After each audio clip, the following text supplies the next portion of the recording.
Hello guys, how's it going? My name is Dalaran. We got some more updates for the patch 9.05 PTR, and most of these updates should be available on PTR right now actually. 9.05 is primarily there to get some of the extra tuning done for classes, for covenants, soulbinds, as well as legendaries.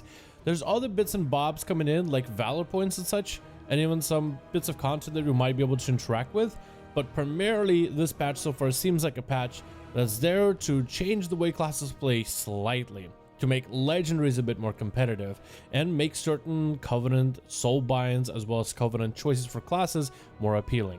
It looks like Blizzard is doing even more tuning in that direction, and we are expecting even more types of tuning of same style and same type in the future. But let's take a look at what we have so far, as these look like small but maybe potentially impactful changes going forward. Probably not a final list, but some of the newest class changes that have happened is Spitting Cobra talent for Beastmaster Hunter damage is increased by whopping 260%. I remember when they added that talent, and it's been questionable in terms of how much damage it can do.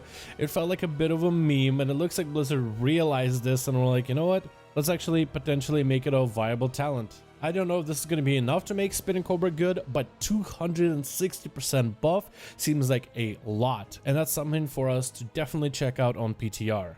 Then for Warlock, we have a buff to Curse of Tongues. Curse of Tongues will now last for 1 minute instead of 30 seconds on PvE targets, and for 20 seconds instead of 12 on PvP targets. One of the coolest aspects of Warlock for me is the curses. Having curses return and be used in PvE and PvP regularly without having to get honor talents for them is awesome. And I feel like having this curse gameplay fits the Warlock playstyle. Now, for classes, bringing more than just damage I think is a good thing, and for Warlocks to bring curses is a unique aspect that only they can do. However, with a short duration, a Warlock had to constantly maintain this curse on multiple enemies, and it kind of became annoying in Mythic Pluses, whereas Curse of Weakness lasts for 2 minutes, Curse of Tongues lasts for a very short time.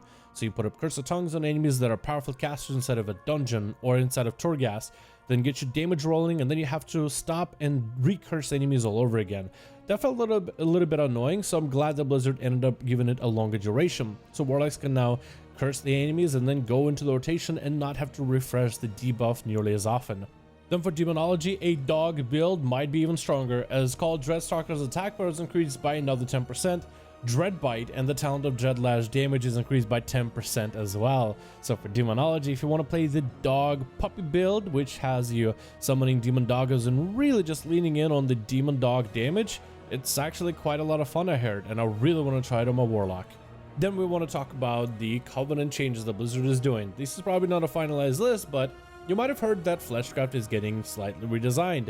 It's still going to be a cast for you to kind of channel it, but we channel for now 3 seconds instead of 4. Moving next to enemy corpses consumes the essence of the corpse, reducing its cooldown passively, which will mean more uses. Fleshcraft also has a still shield component to it, where you generate a shield, and also now damage reduction while you channel. However, the damage reduction is being nerfed from 30% to 20%. I felt like this is what they were gonna nerf because it just sounded really good. Imagine being out of all options, interrupted in PvP. There's nothing to do but cast Fleshcraft, and while you do, 30% damage reduction. Imagine being a tank about to get blasted by a powerful spell. You got nothing else left for you to deal with the damage, so you just Fleshcraft to reduce it by 30%. It just felt really strong, so it makes sense for Blizzard to nerf it down to 20%. I feel like Fleshcraft is still going to be a very powerful tool going forward though. Then it looks like Blizzard is slightly redesigning the ability for the Kyrian Paladin Divine Toll as well as the Ringin Clarity Conduit. It looks like they're giving back some of that AoE damage that Judgment will do, while taking away some of the damage of Judgments hitting same target multiple times over. So less pure burst one shot, but more cleave opportunity for Paladins going forward. I still think it's going to be a very scary conduit to run for Paladins in PvP. We also have a couple legendaries that are getting buffed and nerfed with this update. Druid Cat's Eye Curia now restores 30% energy instead of 25%. This actually is a slight nerf from what they had on PTR of 35% energy restoration.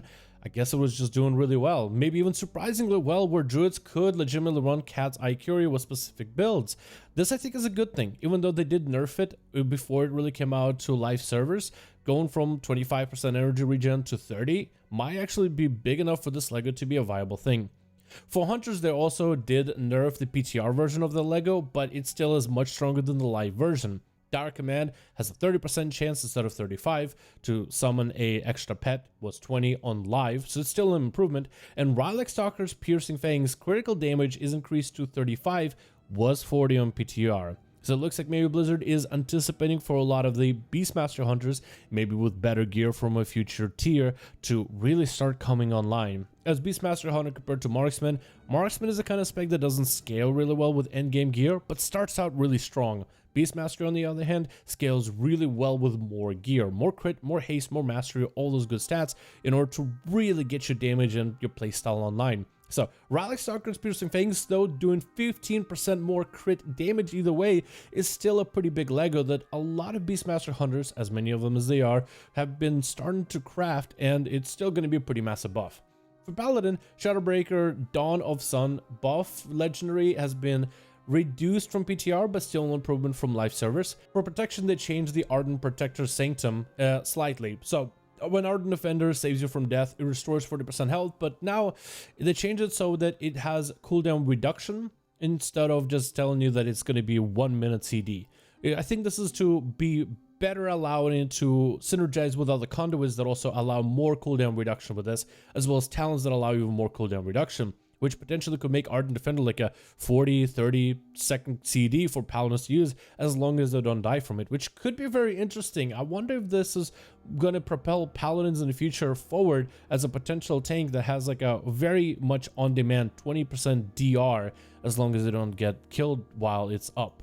And then for Red Paladins, Final Verdict is going to do even more damage. I felt like that was already a pretty scary legendary for some of you guys that run Retribution Paladin, especially in the duels, so it's going to be even scarier. It looks like Blizzard has kind of held back the nerf on the Elemental with Echoes of Great Sundering, but you also should remember that the Earthquake ability itself has a damage buffed, so this is a nerf to a legendary but a buff to the ability. It's still probably going to equal out to you doing pretty decent damage on your Elemental Shaman going forward anyway. Then we got some PvP changes. Death Knights, they removed the stun when summoning the temporary ghoul, I guess for Frost Death Knight, so it doesn't have a DR to it. Mage's Ice Form will now function just like Icy Veins, having no GCD on it, and apparently there's some builds that work with Ice Form for a big Frostbolt crits. Holy is taking a bit of a beating with Ultimate Sacrifice now lasting only 6 seconds compared to the normal Hand of Sacrifice, or Blessing of Sacrifice rather, which is 12 seconds. So you are given half the duration of a Blessing of Sacrifice. Ultimate Sacrifice no longer gives that cool DR effect to it either. So Blizzard is trying to really tackle how to make Holy Paladins less good in PvP without completely nerfing them. But also protection, if you still see prop pallies everywhere. Steed of Glory will now grant immunity to roots and snares, but can be stunned and CC'd in every other form, which should hopefully allow you to see less protection paladins in your arenas. Anyway, that's going to be all the stuff we have right now on PTR, and most likely we'll have even more going forward into this week and the next. Very excited to see what else Blizzard will do in terms of buffs for classes, the Soulbind changes, the Covenant ability changes, as well as the Legos. I wonder if there'll be more on the way that we just haven't seen yet, as this patch is approaching very, very soon. Should be sometime in March. But thank you guys so much for checking out this video. I really do hope you guys enjoyed. Let me know your thoughts and comments below. What do you think about all of these updates? And as always, I'll see all of you guys in another video.